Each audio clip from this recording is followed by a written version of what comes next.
আসসালামু আলাইকুম।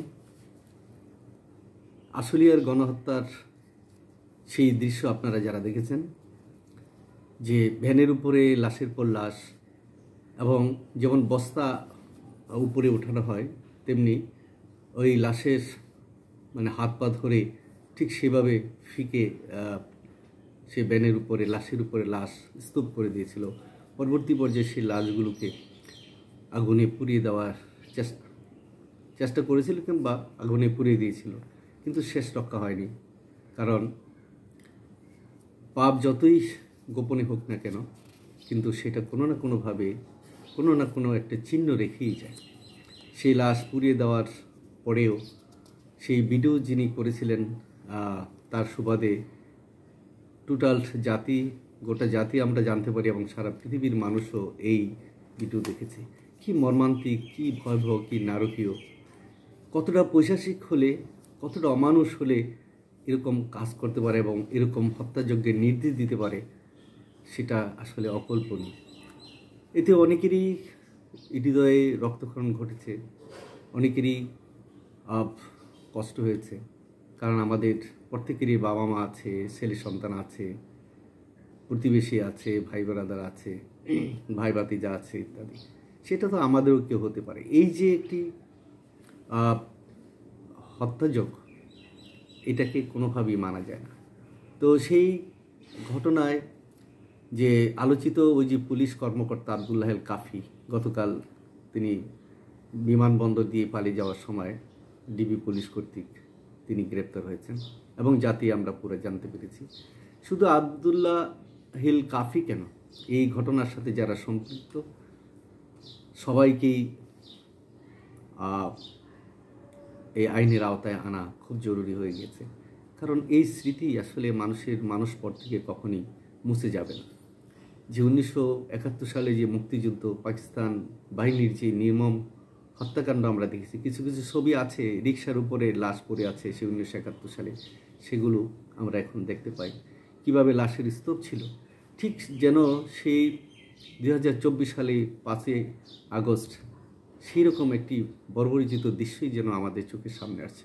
কোনোভাবেই মেনে নেওয়া যায় না। যারা দুর্বল হার্টের লোক, যারা রক্ত দেখে সহ্য করতে পারে না, মৃত লাশ দেখে যারা সহ্য করতে পারে না, তাদের জন্য কি মর্মান্তিক ঘটনা তা বলার মতো না।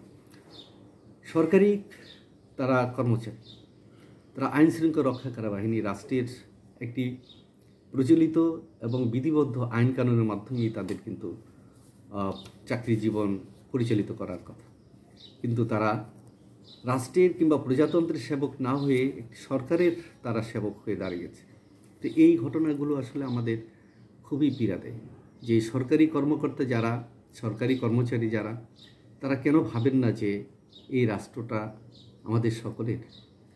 সরকার আসবে, সরকার যাবে, সরকার চিরস্থায়ী নয়, কিন্তু রাষ্ট্র চিরস্থায়ী, জনগণ চিরস্থায়ী। তাই চিরস্থায়ী রাষ্ট্র কাঠামোর মধ্যে আমরা যারা চাকরি করি, আমরা যারা জীবন জীবিকা নির্বাহ করি এবং চাকরি জীবনের শেষও যারা অবসর সুবিধা ভোগ করি, তাদের বোঝা উচিত যে রাষ্ট্রটা যদি বাঁচে তাহলে কিন্তু মানুষের অস্তিত্ব থাকবে, নতুবা আমাদের স্বাধীনতা সার্বভৌমত্ব কখনই থাকবে না। যারা এই সমস্ত কুকর্মের সাথে জড়িত, তারা এই দেশকে মানে কিনা, এদেশ স্বাধীন সার্বভৌম তারা বিশ্বাস করে কিনা সন্দেহ আছে।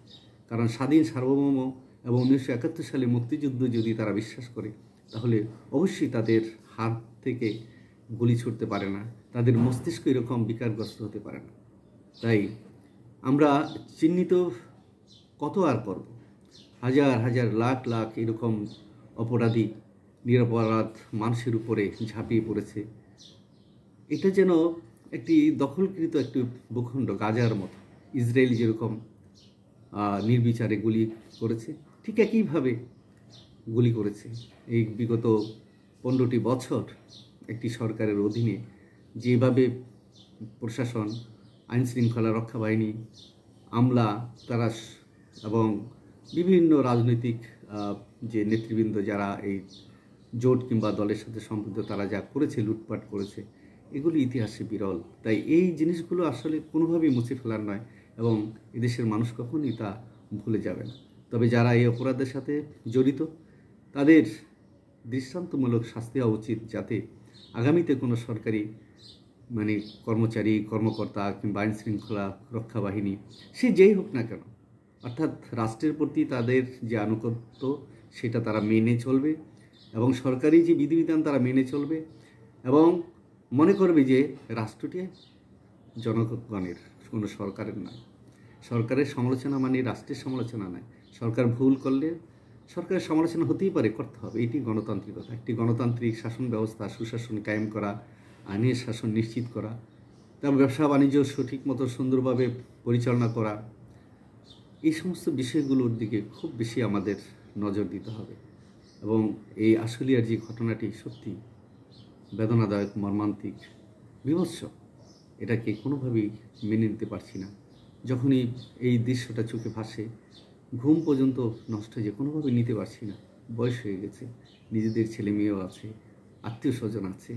এই দেশটাকে আমরা দেখেছি কীভাবে 1971 সালে এই দেশের মানুষ জীবন প্রাণ সংগ্রাম করেছে, রক্ত দিয়েছে, মা বোন ইজ্জত দিয়েছে। সেই রাষ্ট্রটা আজকে সরকারি কর্মচারী, কর্মকর্তা যারা, তারা যদি এভাবে বীভৎস আক্রমণ করে দেশের মানুষের উপরে, তা কোনোভাবেই মেনে নেওয়া যায় না, মন থেকে মেনে নেওয়া যায় না। কোনোভাবেই আমরা এ ধরনের ঘটনা আগামীতে ঘটুক সেরকম চাই না। তাই রাষ্ট্রটাকে এমন একটি পর্যায়ে নিতে হবে এবং আমাদের শাসন ব্যবস্থাকে অবশ্যই গণতান্ত্রিক শাসন ব্যবস্থায় রূপান্তর করতে হবে, আইনের শাসন নিশ্চিত করতে হবে এবং যে সমস্ত ভুলগুলো ইতিপূর্বে হয়েছে সেই ভুলগুলো যেন পুনরাবৃত্তি না ঘটে আগামীতে, সেরকম একটি সংস্কার, সেরকম একটি পরিবর্তন আমাদের খুব জরুরি। ধন্যবাদ, সবাই ভালো থাকবেন।